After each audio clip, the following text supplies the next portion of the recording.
Hello guys, how are you? Hope you all are doing well. Today I'm back with one of the most interesting video. In this video tutorial guys, we will learn how to uninstall your Windows 11 updates manually. So if you have updated your PC recently, if you want to uninstall that update, so you can watch this video carefully. Okay, so for this guys, I have showing you one easy and very straightforward method to do this. So hold Windows key button and then press I from your keyboard. So this is the shortcut key to open your Windows settings like this. In the Windows settings, in the left panel here in the last, you can get the option Windows Update. Just click and open it like this. Okay, and in the right panel here you can get the option Update History. Just click and open it like this.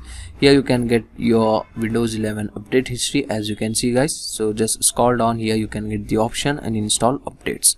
So just click and open it. So here you can get your recently updates of your Windows 11. If you want to uninstall it, so just click on install button, so it will uninstall it from your PC. Okay, so this is the easy and very simple method to uninstall your Windows 11 update manually from here. Okay, so that's it for today guys. Hope you enjoy this video. If you enjoy, please guys like, share and subscribe to our channel. Thank you very much.